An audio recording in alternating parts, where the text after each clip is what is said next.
All right, this is the after show for HBR Talk number 4. Thank you for joining us. Okay, Hannah, you can now finish the story of the lady who essentially uses her underboob as a wallet. Yeah, so she Is people at lifts up Walmart? her boob.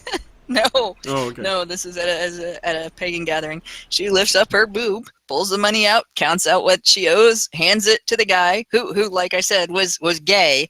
So the gay man had to take the sweaty, wet boob money, and then moved on. I feel Did sorry you for the say? gay guy. Did you say this was a pegging party? Pagan, Oh, okay. P-A-G-A-N. Pagan. Okay. I just pagan came back gathering. in the mood for And sweaty, wet it is- boob money. It is not infrequent for pagan camping gatherings where you get like a lot of people gathering together for a holiday celebration.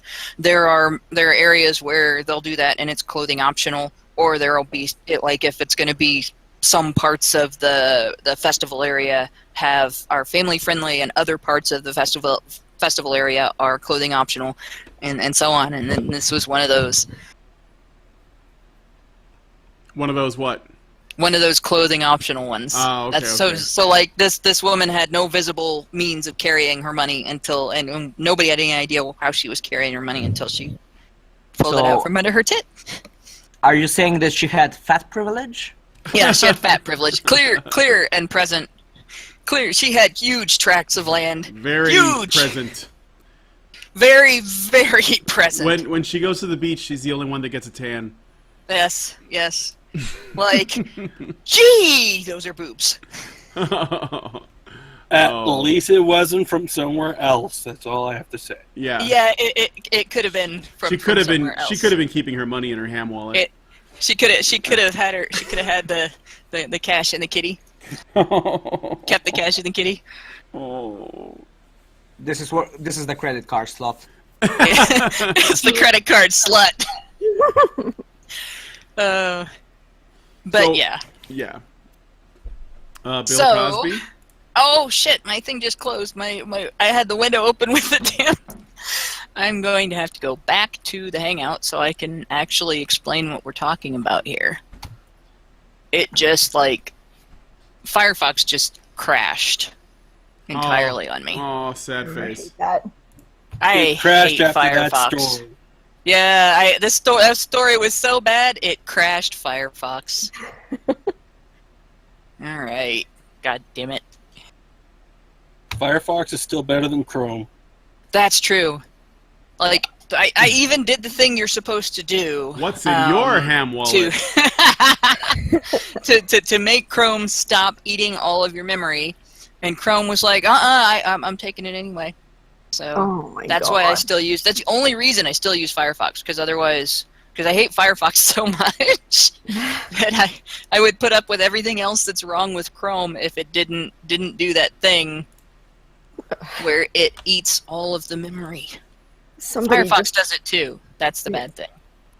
Somebody just posted The Floor is a new Linkin Park album on my Facebook, and oh my god. God. Oh. Oh God. It's like I'm sorry. If you it's because the thing is with the Linkin Park thing, there are jokes I want to tell, specifically dealing with lyrics of their music, but I also think it's really unfortunate that this man committed suicide because he probably needed a lot of help. I don't know if you were paying attention to the songs, but I think that they were making statements that might be related to struggles. But seriously, if he was struggling with it and he ended up going through with it, this is a serious problem that these things happen. Yeah. I And was this is actually actually, really even though the distraught stream by is on this another one. topic, this is something that might be worth talking about a little bit first, just because, I mean, it happened after the topic was set. I was thinking about making it, even though it'll be a few days later. I was thinking about also bringing it up on the Polecat next week. It would be a good news story where we can, and maybe by then it'll be enough time will have passed that we can also sort of be a little bit I don't know, make liven things Dark up with humor. some humor. Make those too soon. Deal jokes. with it the way that Yeah. people deal with dark situations, essentially. Yeah. Well, and not then pull a and- Russian Even if Deadpool? it doesn't work, I can still say, Yeah. well, I tried so hard and I got so far. Oh gosh. Yeah. But as far as this goes, I mean, it's. She gets me. I would say. Jeez. That was terrible. That was. It was, but I mean, like it did actually quite bother me to learn the news, like all the dark humor aside. But it really is a total shame. But And it does make you feel like going back through. You almost, because somebody has written all of these things, you know, and then or participated in the creation of all of these things, that they are statements of desperation and pain. And now he's committed suicide. It's hard to not go back through all of those lyrics with a fine-tooth comb going, was there a sign that everybody missed? Well, you know, there's always a sign that everybody missed, and it's almost always something that it would have been really weird if everybody didn't miss it. And the fact is that this type of music is all, you know, dark lyrics of pain and desperation and anger, and it's like, I would compare it to the blues in that it is a means of dealing with things, and graveyard humor for that matter, dealing with things that if we don't have an outlet for them, and we don't have enough of an outlet for them, they drive us out of our minds, and they change the people that we are.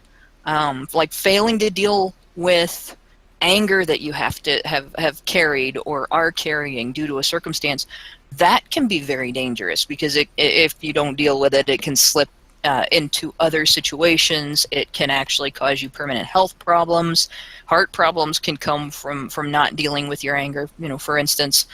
So in this situation, you know, we are all going to probably, every time we hear music that he was a part of, we're going to think, gosh, was that something that we should have looked at a little closer? Was this something the people around him missed? Everybody around him is probably doing the same thing. Everybody that was close to him is probably going, why didn't we think of this? Why didn't we think of that? like and he's just been making songs about this kind of topic for how long now? Like some of my favorite songs that he wrote were about this kind of topic, and in retrospect, that might change my view on some of them a little bit. Well, and there were things, I mean, there were lyrics that I identified with really strongly, and for different reasons. And it's like, you know, you think about what the person that wrote them was going through versus how they touch you personally. Yeah. You know, and nobody make a show me where the lyrics touched you on the doll please joke, because I just did. But it's, I don't know, this is really heartbreaking and sad, and it really sucks because we've lost another great creator. Oh gosh, And, like I mean, this Linkin Park was one of my favorite bands for the longest time. Same here. And it's just gut wrenching.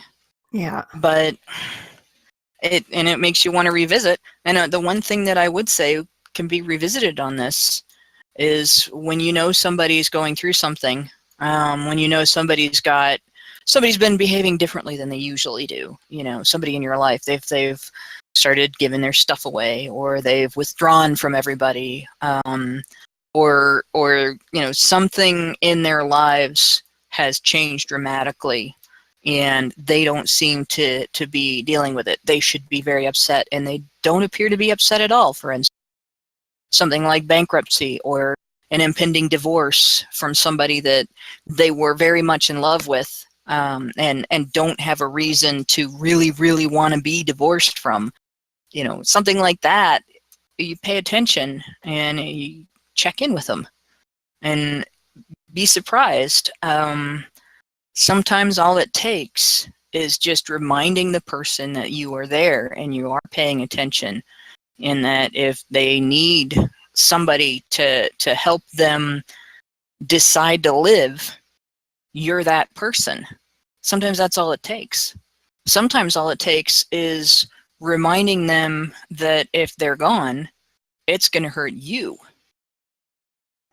Well, I remember talking to Brim about this earlier in the Grunt Chat, that it seems to be a lot of male stars are committing suicide of late. Yeah, and I'm wondering if, I don't know if how new that is specifically. I wonder if some of the guys that would have been engaging in more self-destructive behaviors that are not as common anymore are now, they don't have that outlet, so they commit suicide. And like, people are ignoring this person has a tendency to have a devil may care about me personally attitude, and just letting them go, basically. Because, I mean, you look at it in history, it was male stars more often that ended up dying in, fast cars or doing daredevil shit, or, like, both sexes overdosed on chemical substances. But getting into fight-type situations, like the guy that played Alfalfa died because he was stabbed in a fight over a card game. Oh shit! I didn't know about that. Yeah, I didn't hear that. the guy that played Alfalfa from Little Rascals died Jesus. after being stabbed over a card game.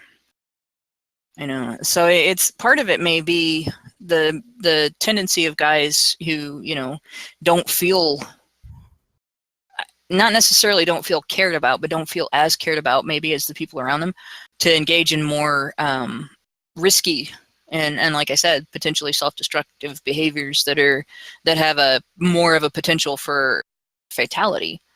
And at the other end of it, like, women, when they get in that situation, they sleep around. Guys, when they get in that situation, they go skydiving or drive fast cars or gamble and stuff like that. Because nobody cares if they sleep around. In fact, they really, if it's true that people don't care about them, they can't sleep around.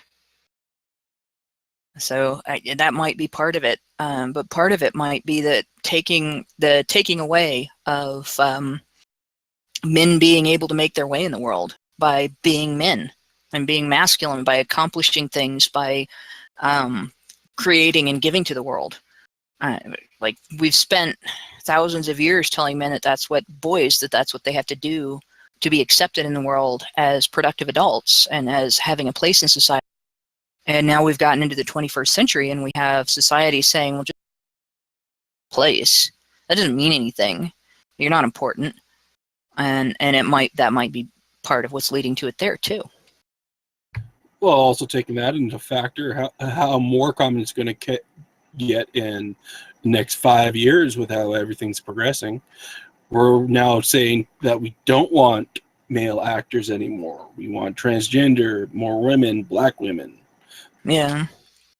So obviously, that's something that I think we as a movement need to push back against that really hard. Not necessarily push back against the inclusion of everybody in entertainment industry and stuff like that, but push back against the devaluing of men in the entertainment industry. You don't have to devalue men to have diversity.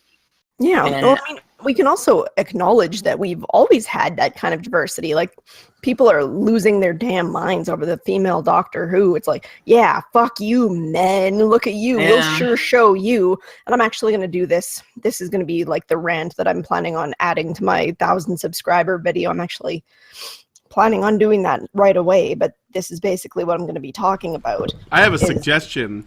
Okay. I'm going to bring this up on the next Polecat because there were some things about the Doctor Who that I forgot to mention that I really wanted to mention. Okay. And maybe, it's something for you to think about as well. When it comes to where it could go, historically, the Doctor's companion has actually been more of the main character of the series than the Doctor has. And on top of that, the Doctor's companion, much of the time, acted as a kind of moral compass for the Doctor himself to follow.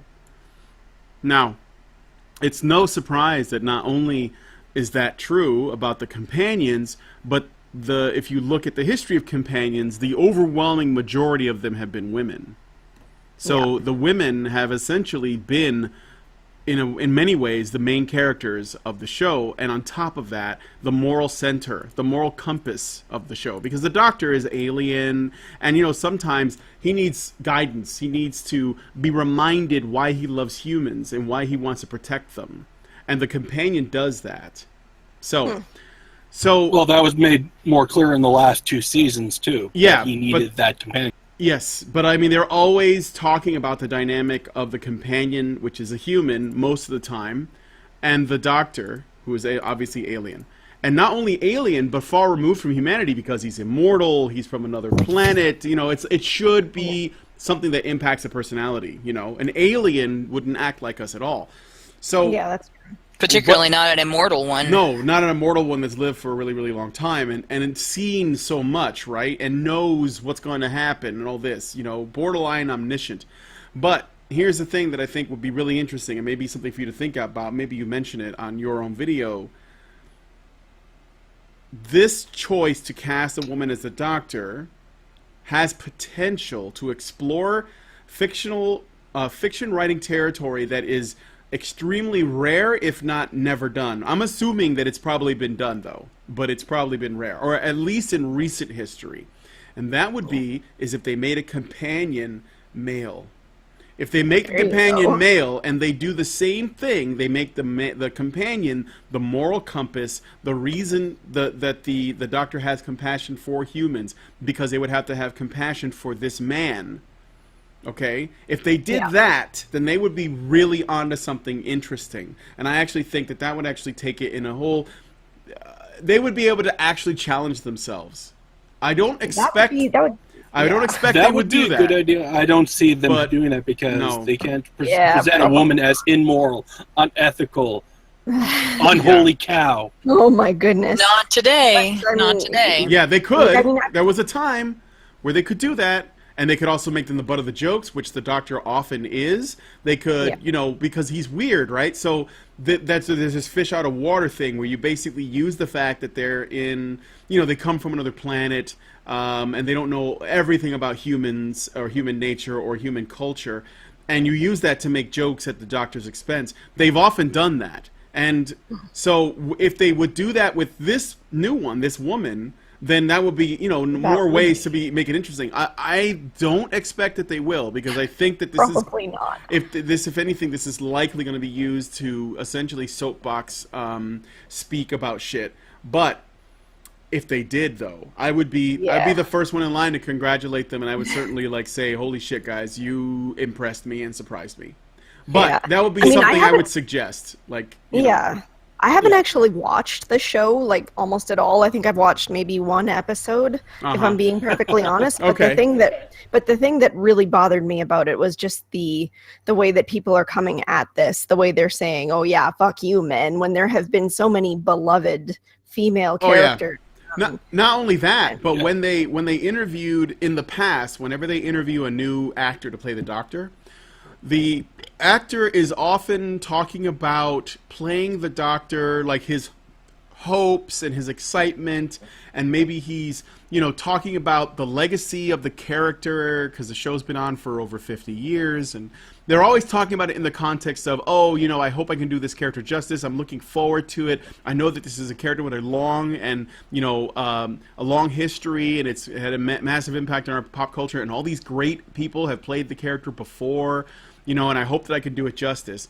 And then this woman comes along, and it's not about the character. It's about her. It's about being a woman while playing the character. And if you can see that there's a very stark difference between these people who are saying, "Oh man," basically just talking about the merits of playing the character, versus her, where she's just as a feminist, I'm looking forward to breaking this, breaking down these walls, and it's about time we got a woman Doctor and all this. But it's nothing about. The conversation's different, Yeah. Well, I think they're radically different. I think you said so yourself, that this character would have been a lot more interesting had she been made 20 years ago. Would have been better written. She could have been more interesting, even just if they had not come out with this blitz over her gender, over her sex, like it was something important. Women are not made equal by colonizing spaces that feminists think are men-only spaces. Women are equal when women can exist in those spaces, participate on an equal level with And the hold men, their own, yeah. and not expect a cookie for it. Yeah, I brought it up because I would say it's probably been more than 20 years, but back in the day, when we had like Xena Warrior Princess got her own show, it was a spin-off from Hercules originally, but it actually ended up becoming more popular.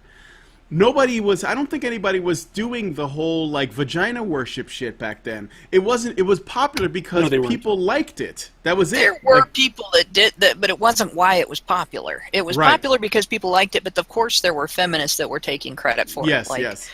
Which was really kind of demeaning to the actresses involved and the writers and everyone involved in the show, because it was a good show. Yeah. And Buffy the Vampire Slayer too. Same thing. Yep, that was another one. Yep. It was just something that people liked. So if this had, or Janeway from what is it, the Star Trek Voyager?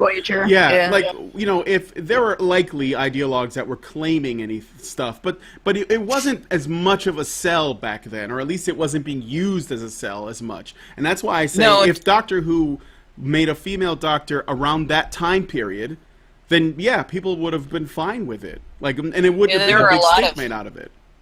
There's a lot of things great from the past that would not be handled the same today. Like they would be making a big deal about, Janeway gets to play the captain. It's a much more important role. And they don't think about the creativity involved in playing other roles in the show, and that the captain is just a role in the show. It's not a person with real prestige. It's just a role in a TV show. Well, I'm coming from it from the side of being a Whoian fan, actually. But this is the first season of the new launch that I only watched 2 episodes and couldn't stand it, just because of all the grandstanding with the companion. Grandstanding with the companion? Well, she's black, she's gay, she's like Are you serious? Non-binary, and all that victim points. Like, I could not associate social with justice at all. Like basically the social justice spectrum all shoved into one person. The token everything. Yeah, This is gonna be insufferable. dude, she even wears a rainbow shirt. Oh, for crying out loud. And they had to make it a very large point of her first showing of the episode that she was actually interested in a white girl being black. What? Oh, for Pete's sake. Yeah. Like, what century are we in? Like, there was a movie about that in the 20th century that was, that this couple was mixed race and expected everybody to freak out over it, and there were all kinds of other things that they were worried about, the suddenness of the marriage and stuff like that. But it was like there was a little reverse racism in the that was kind of interesting. But there was like that was years and years and years ago. Why do we have to make this shit up now? Why do we have to pretend that there's that mixed race relationships are something new now? Because we're creating a society that has barriers between everyone, creating the gaps between everyone. It's like we can't give credit to the people who won the battles that they've won, because if we don't keep fighting them over and over again, there will be nothing to fight. Well, right now there's some people in Black Lives Matter that thinks Martin Luther King and Jr. were race traitors now, with how they went towards equal rights. Oh, geez, that gives me a headache. That kills me. All the work that was done towards unifying the population of the United States and healing some very deep and painful wounds. And these guys just want to rip them back open so that they can have blood money. Mr. Frederick wanted to say something, I think. The whole female Doctor Who situation kind of reminded me of something, but I couldn't put my finger on it for quite some time. And then it clicked. No. Did I mention? Did I say an unintentional pun or something? Or You was said it you couldn't put your finger in it. Oh. And then we are not talking about anything clicked. feline at this moment. Okay. And- So that's not the joke. Go ahead. Yeah. And then I was reminded of something. Cora, basically, she has the kind of the same premise. The Avatar is reborn as a kind of a new person every 100 years or so, and basically she was, you know, a strong, independent black woman when she was introduced. But I think we'll see how ideological it is on the very first episode of the new Doctor Who show. If she appears and basically says, "I'm the Doctor, you just have to learn to deal with it," it's a really bad sign. Well, I'm thinking that we will probably see some virtue signaling before the first episode of the new Doctor actually happens, because the Christmas special with the current Doctor, which is this winter, will be the when his last episode. And usually the way they do it is at the end of the episode where the Doctor is supposed to be regenerated, they introduce the new actor. So I'm guessing that the woman playing the new Doctor will actually get a glimpse of her at the end of that Christmas episode, and she may virtue signal as soon as that, if not sooner. They may even They may even lead with it, like some kind of what do you call it? Foreshadowing. So basically, her first moment on screen will be telling of how the whole thing will be up, because with Cora, she basically was a Mary Sue from the get-go. It took Aang 3 seasons to learn the elements, and she kind of knew 3 of them at the age of 4, which is, you know, very Mary Sue territory. Yeah, very. That's okay, I think it didn't shock me much. That part. Well, Was it one of those situations where she was considered a special gifted child? Oh yeah. Okay. Not really. The gifted child explanation can be overused, but I mean there are such things as gifted children, so that's not entirely, as long as if she had no flaws and could do no wrong and could never be the butt of a joke, and had super capability in comparison to other people, then it's a definite Mary Sue. But, well, she was terrible, but she didn't face any consequences for her actions. So it was. that's Star Wars. I was gonna say if she was a terrible person and didn't face any consequences for her actions, that might actually be, if it was portrayed in the show that it was damaging to other people when she was terrible and she faced no consequences, and that it was terrible that she faced no consequences. That's actually consistent from what I've seen from other. From anime, that's actually something that gets pointed out in stories from various areas, but it's consistent. It's consistent in the Far East. That's something that actually gets talked about. But if it was more, if it wasn't emphasized that it was terrible for her to be terrible and face no consequences. And we're looking at the thing is, it wasn't pointed out that she was terrible. I mean, from a kind of an observer, it's terrible, but she was still the moral center of the show, which was. And did it show her actions impacting badly on other people? Not that badly, but they actually showed some character growth with the series. Yeah. And then they made her gay at the very end. Oh god, that's kind of stupid. I was gonna say because to compare it to an anime, in an anime for kids no less, Inuyasha, Kagome could be considered kind of a Mary Sue. She starts out not understanding her capability, and she does build capability as she goes.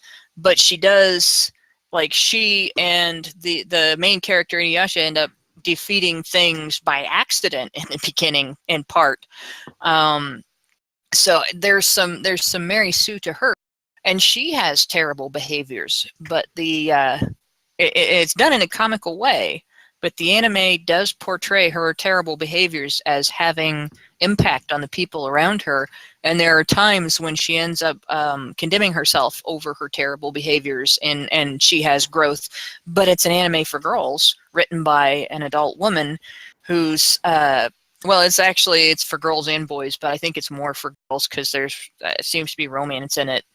It was but also it's written a few years ago. Yeah, to communicate growth, aspects of growth and development. And this sounds more like it was written to please social justice warriors. It does, but it's not so bad as Force Awakens. Uh, Sorry. So it does it No. slightly more subtly than the Force. Yeah, it was sloppy. It was a bit sloppy. That's the thing. Like it started. They thought they could only get one season, so they did a lot of development in the first season. Then the second season, they practically restarted from the beginning, and as if she hadn't learned nothing, and she didn't learn anything. There was no sloppy. character growth. Yeah, From the entire first season, she learned nothing. She was still a kind of a major and violent individual. She beat up her boyfriend. And arrogant. She beat up her boyfriend in front of the police, and the police did nothing, by the way. Well, there's some truth to that, but Yeah, that's characteristic of the real world. yeah. Well, actually, I have a real life example from that. I was working downtown in a job that was hellish, while just walking downtown during my lunch because I wanted to get the hell out of the office because my female manager was actually trying to force me to quit. And yeah, I had a feminist belittle me right in public in front of everyone, saying that I should quit my job. I had too much privilege, blah, blah, blah. Yeah, Right in nobody public. did anything. Oh, no one did everything. Like, she was pounding on my chest, and I just said, Jeez. ma'am, I am an invisible minority. I have so many learning disabilities, mental disabilities, and I'm on enough medications to OD your son. Yeah, she wouldn't care about that though because Oh no, she said I should go off and kill myself. It's all overridden by the fact that you're male. You have an outie there instead of an innie, and therefore none of your male privilege erases all of your other circumstances and makes you a bad person. And I'll have to admit that she was a stereotypical feminist, dyed hair, fatter than me, and I have to say I'm quite overweight. I'm also pretty damn tall and wide, and I think she was around my weight and about 1.5 foot shorter than me. Tweedledum then she was. And I was just living through a living well-rounded hell. woman. I was just going through a living hell with a female manager that apparently didn't want to do anything with me because she found out I had learning disabilities. Okay, Mr. 303 wants to get in again. Another interesting thing about Cora was that she faked to have amnesia to kind of pretend all the terrible things she did to her boyfriend to get back with him. And speaking of lying women, a women of color that are lying, maybe we should get to the topic. Yeah, definitely. Bill Cosby. Now, I'm sorry, Cosby. it's not. I got my black dudes confused. It's O.J. Simpson. Sorry. I got my formerly highly respected black guys from like the '80s confused. Black guys look the same to you. Yeah. No, just to the legal system. Just those two. They all look alike to the legal system. But yeah, well, let's go over that. This is something that's quite interesting because it brings up a very serious question. So I'm going to get into the summary that I made of it real quick. It's not very long, and I did watch the live stream of the parole hearing, and he was paroled today, but that's like later in the write-up here, which isn't where I thought it was. Well, I'll read the basic bit here in the low bar. The O.J. Simpson is up for parole. There was widespread suggestion among other members of the public who disagree with his acquittal, with the acquittal he received and the murder charges he faced, that those charges should be revisited during his parole hearing. Even the media is editorializing on this topic. Double jeopardy law prevents an accused person from being tried again on the same or similar charges and on the same facts following a valid acquittal or conviction. For the record, this is the whole thing. The crime for which Simpson was incarcerated was the armed, but not by him personally, but by his accomplices carrying guns, theft of property that was ultimately legally determined to be his property. Coverage of this brings up a very serious question. Is it ethical for parole to ignore acquittal and instead consider past charges for which the accused was acquitted to be evidence of behavioral patterns when deciding the level of danger an inmate up for parole might present to society? Can a parole hearing for any crime become a venue that justifies subjecting an inmate to double jeopardy regarding a previous charge? The question was answered at approximately 1.5 hours into the live stream that Fox News had of the hearing, when one of the board members clearly stated that the murder charges would not be considered in the case. And when I say clearly stated, she actually brought up that they had received numerous letters from people asking them to consider the murder charges and not the acquittal. So they basically wanted this murder case retried as part of the parole process for a case that wasn't really related to it at all. Now, instead, the hearing focused on the following items: the nature of the offense for which Simpson was convicted, his behavioral record during his incarceration, his compliance with rehabilitation programs, his expressed attitude regarding the offense for which he was incarcerated, his current condition, his post-release plans, the statement his daughter read on behalf of his family, and most of all, and a letter Simpson wrote to Nevada District Assemblyman Ozzie Fumo to obtain funding for books in the prison where he was staying in hopes to assist the rehabilitation of all so motivated prisoners. But most of all, Bruce Froming, I believe I'm pronouncing his name right, the one victim of the crime who was able to attend the hearing, spoke on Simpson's behalf, including stating that OJ never held a gun on him. He doesn't think OJ is a threat to anyone, and he wants to see him released, and will be there for him when he is. The hearing concluded by granting OJ Simpson parole. He can be released as early as October 1st. He will be subject to the same conditions of parole that everybody else is, and he will be under legal supervision, but he will be out of jail. And the chat went ballistic. Like, there were people saying there is no justice, there is no justice. And there were people up until that point saying throw the book at him, hang him, he shouldn't be alive, everything they could think of related to his past acquittal. They could not mentally separate this case from that case. So that was the situation with this hearing. And it's interesting because, like, as I was watching, at about an hour and 15 minutes, he had started talking. At about an hour and a half, they stated that the acquittal wouldn't be the murder charges wouldn't be considered. At about an hour and 46 minutes, he joked that he could easily stay in Nevada, but he didn't think they wanted him there. And it was at 2 hours and 15 minutes when Mr. Froming finally said, OJ never held a gun on me. And a couple minutes later that he said he didn't feel that OJ was a threat. And in between all of that, there was a great deal of discussion of the facts of the case itself. And what basically happened there was that OJ was alerted to the fact that his friends had obtained a bunch of his memorabilia from his career, and some of it, like, this was all stuff that was stolen from him.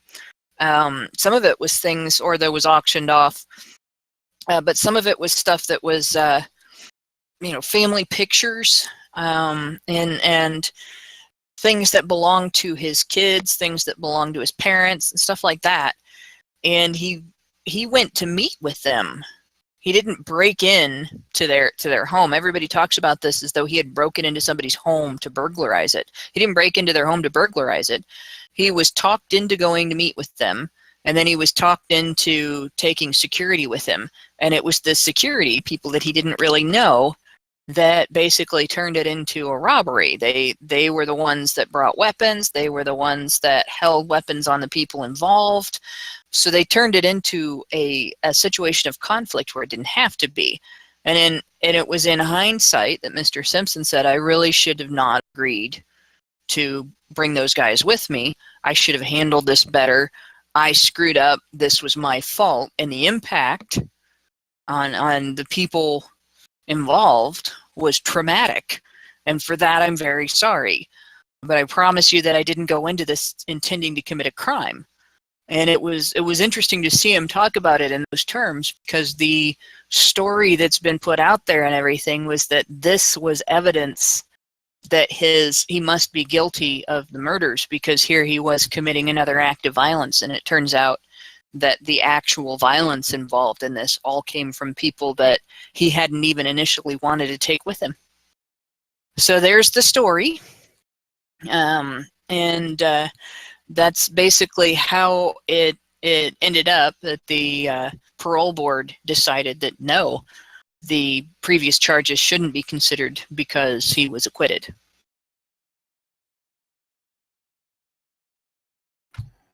Yeah, it's sad to say I've heard actually people talk that they should allow double jeopardy for male perpetrators for violence against women now. I've actually heard that as well, and that's actually something that's been promoted.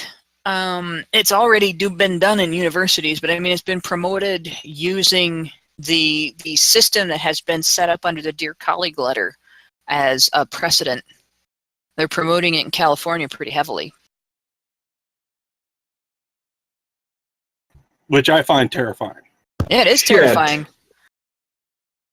And under the Dear Colleague system, it is allowed not just for the accused to appeal the university's finding, but also the accuser.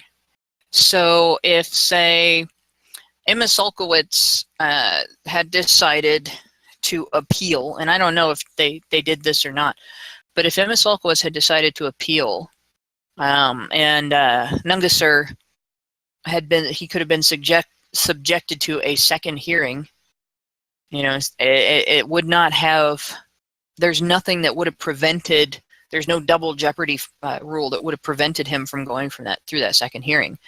And I know that California's already passed a yes means yes law.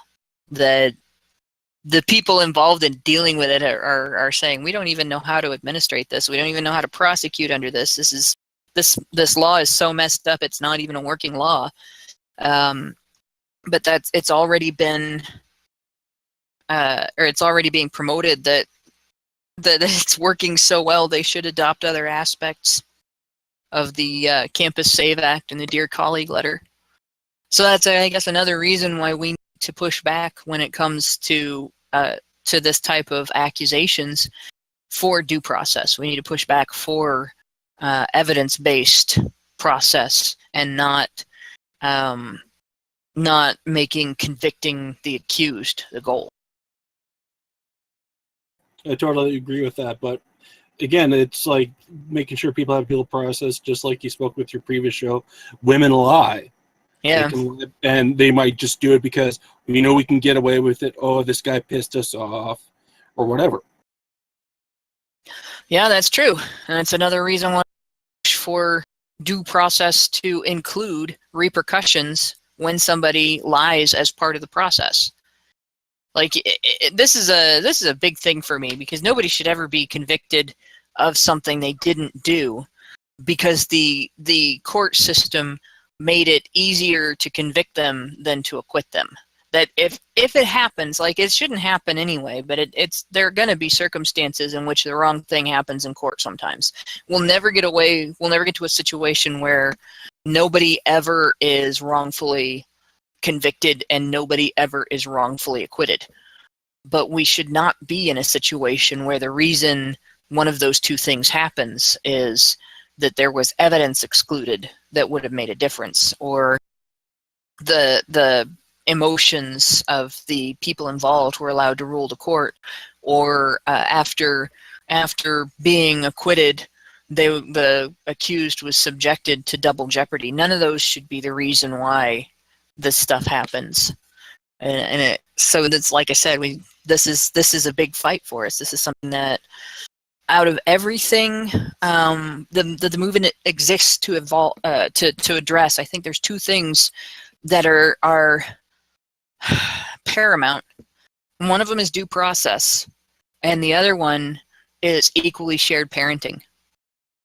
And the reason for the due process one is obvious. Without due process rights, the state can accuse you of a crime for stating a dissenting viewpoint, or just not agreeing with the state on something, and you're screwed. You can't fight the state. And without equally shared parenting rights, we lose all of the benefits of fatherhood generation after generation for a larger group of kids, and they lose the ability to fight for all of the other things that are right because they never learn how to be adults.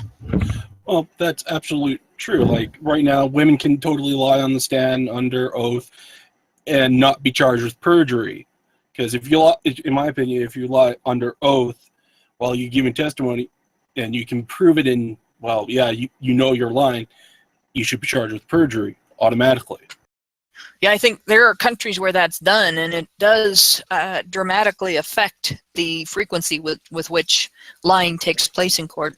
I believe Germany is one of those countries where you can, if you get caught lying on the stand, if you get caught committing perjury, and it's provable, you do get prosecuted. Well, the problem is I see that not happening in North America as much as should. No.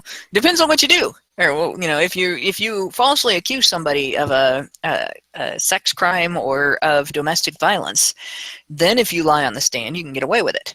If you dodge your taxes and you go to trial with the IRS as your opposite and you lie on the stand, then you get the book thrown at you.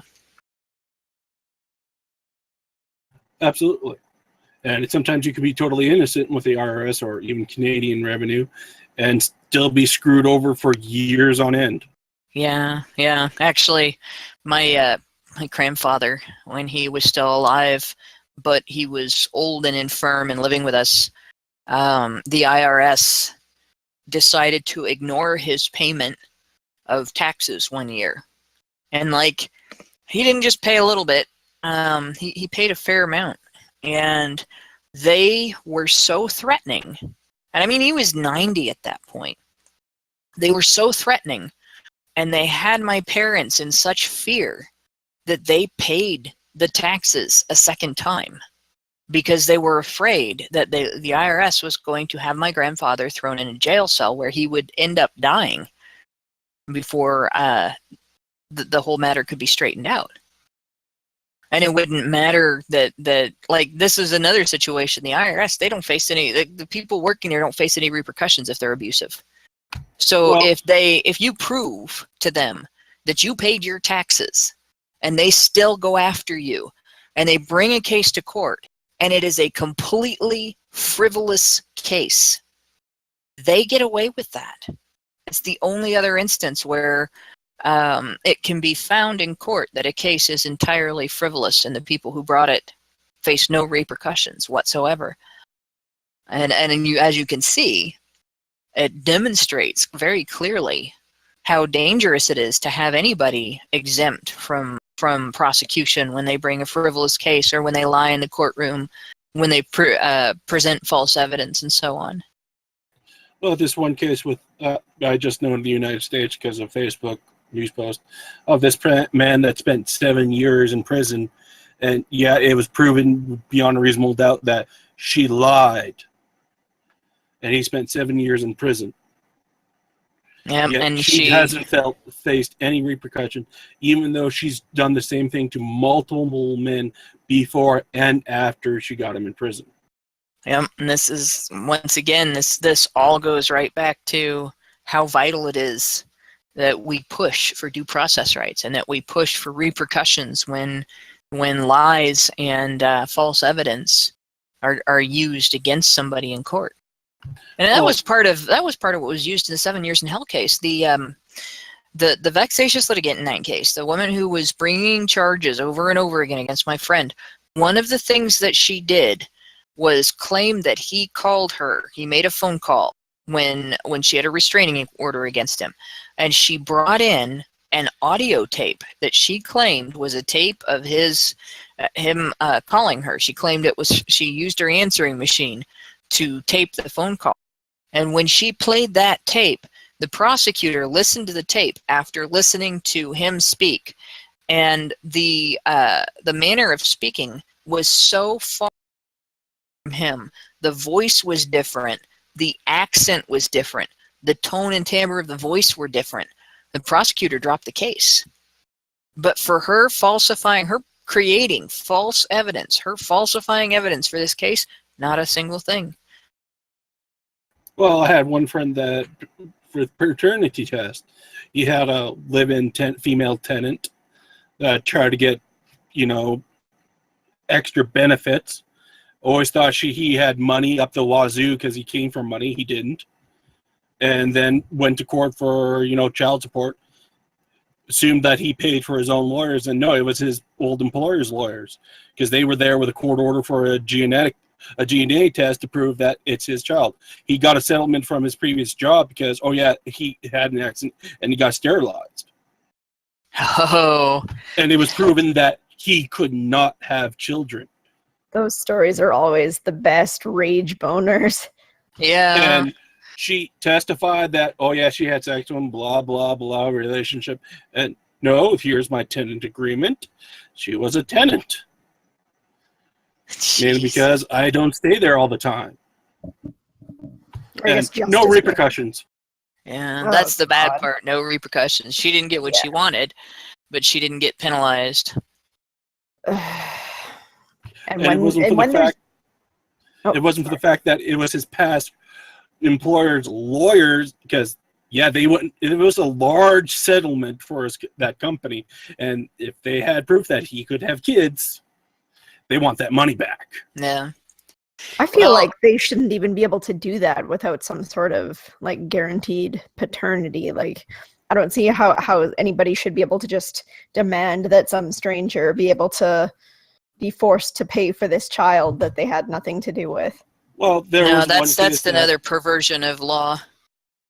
Well, there was one case where a gentleman had DNA test proving that he wasn't the father, and they were still going after him for child support. Which is ridiculous. I know another story of another gentleman that had a DNA test. Oh, it proved it's his child. Then a medical emergency, because he needed a blood transfusion or an organ or whatever. And then they found out he wasn't the father. It was actually the doctor that did the DNA test that was actually a legitimate father. Oh wow! So he didn't want to prove that the guy up for fatherhood wasn't the father, because then they'd start looking around. Oh jeez, that's nuts. I got some comments in the chat here that I want to read because they're kind of and then this goes back to the Simpson thing, but they're kind of important. This is Xeranx. Says, I didn't watch the hearing, but the reaction from the chat as per Hannah proves that the mob cannot be trusted to do the right thing in any situation, since they're driven by feelings over reason. That's actually a very valid point in terms of this particular case, but any case involving a man accused of violence against a woman. And I want to point out the Simpson parole hearing. What's really neat about this is it proves that there are circumstances, it's a rare thing, but there are circumstances where a man can get fair treatment in the court, or not necessarily the courtroom, but the legal system, even after having that accusation made. He just has to know what the rules are and use those rules to get that fair treatment. Very difficult situation. The vexatious litigant case, that guy didn't get fair treatment until his lawyer had to threaten a speedy trial lawsuit because his right to a speedy trial was being infringed. In this case, the parole board was pressured by the public to consider something that they did not have I believe, the legal right to consider, because he was acquitted. So it was a charge that he faced in the past, but not a conviction. He wasn't convicted of it, and he was never on parole. And once the court acquits somebody of something, he is considered not guilty of it, and it cannot be considered evidence of a pattern of behavior because the court has said he didn't do it. So it's good that they were able to go through and say, no, we can't consider that because the court has said he didn't do it.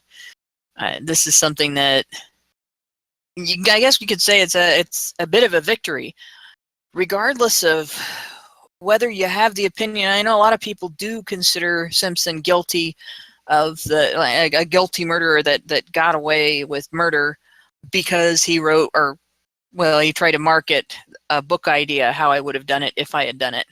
And a lot of people have taken that as evidence that maybe he did, and he just didn't. He knew how it was done and just got away with it.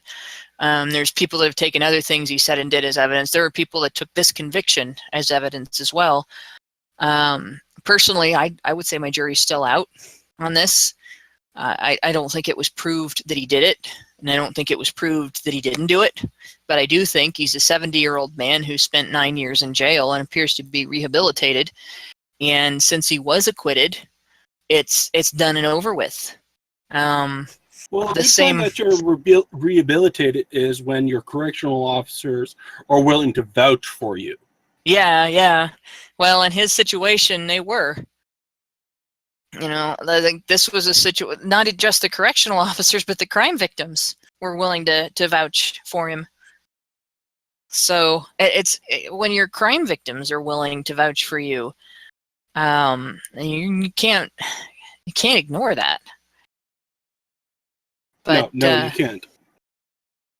But But yeah, that's what I'm worried about is going to happen with our legal system up here in Canada, with what they're trying to push now in our courts. The Bill C-51. Yeah. Like, I'm now terrified to even attempt dating with anyone because, I could get easily accused.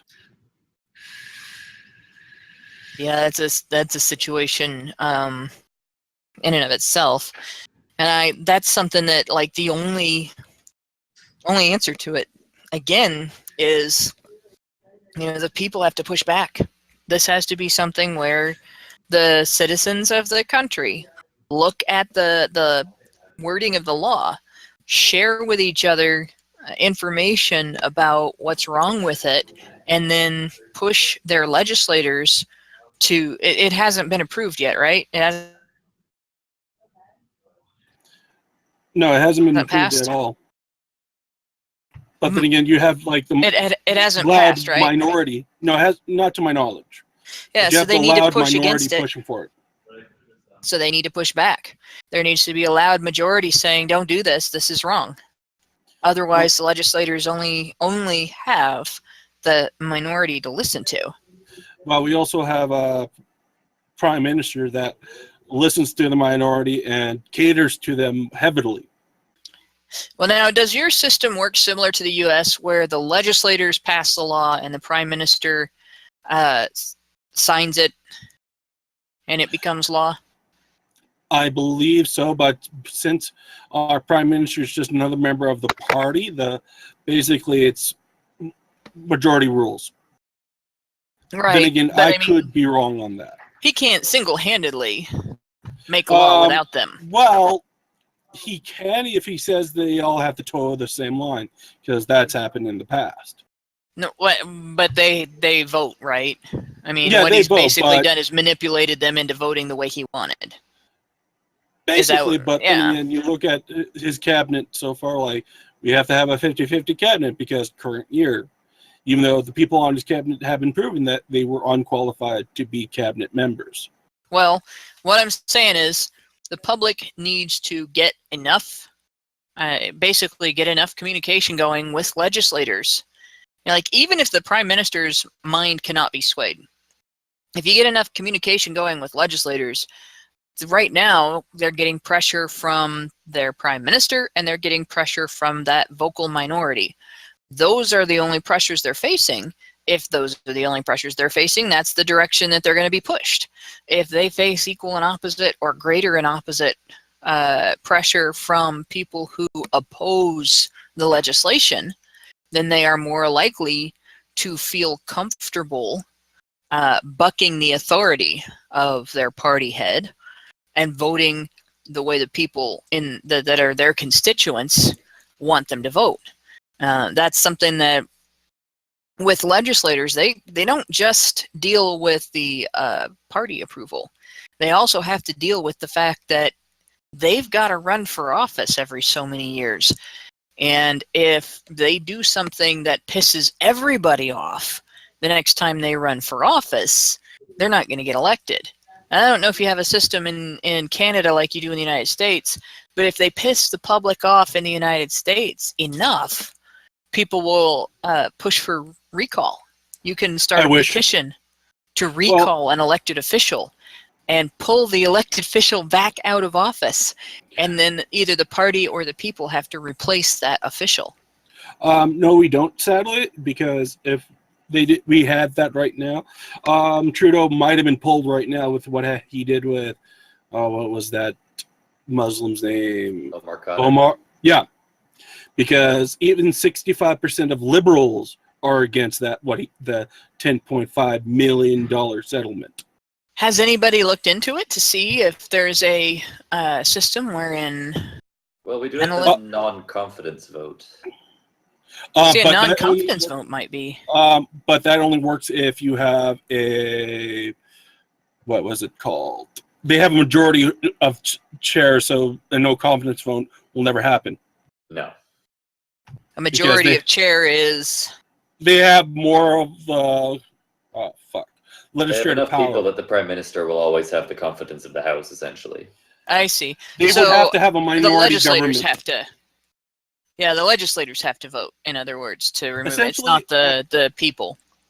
Essentially, a great deal of his party would have to vote against him on a financial bill to have a no confidence vote. So that's different than the U.S. Like in the U.S., if we have a senator or a governor or a congressman, city councilman, a county commissioner, mayor, whatever, that has done something bad enough that the whole voter base in the area is just done with it. And this guy's got to go. We don't want him in there anymore. A petition can get passed. And this is a rare thing to have happen, but it does happen on occasion. They take this petition, this recall petition, and if enough people sign it, then there is a vote to recall. And then, of course, if enough people vote to recall, then the individual is removed from office. It's not the only way an individual can get removed from office. You can impeach. If somebody commits a crime and they're convicted of that crime, they can get removed from office through impeachment that way as well. And then, of course, there's one that they're threatening to try on Trump, where they deem him mentally unfit.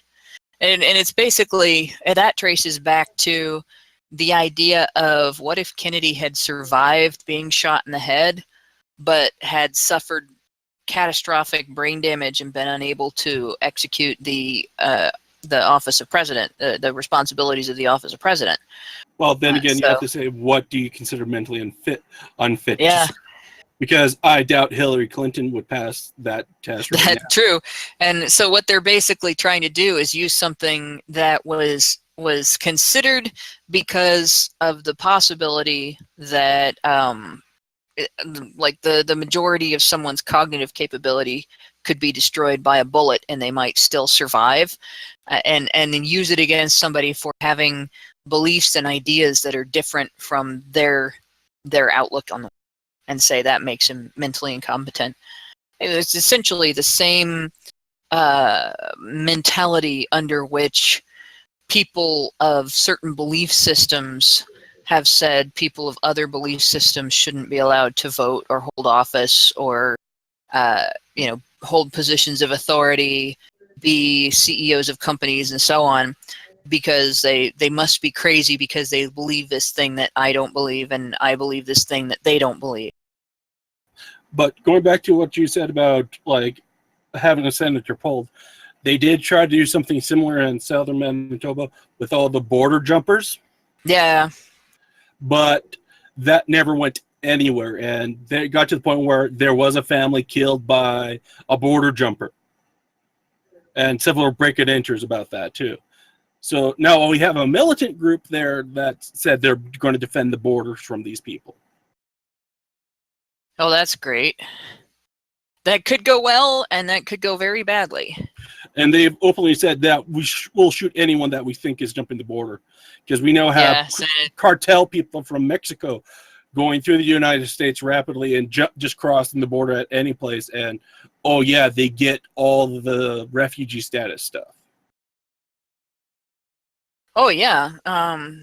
Since Canada's like open arms, they would. And there's entire sections of Manitoba and any southern town along the United States border like saying, no, we want these people out because they're crossing the border illegally, and you're insulting every legal immigrant and legal refugee coming here.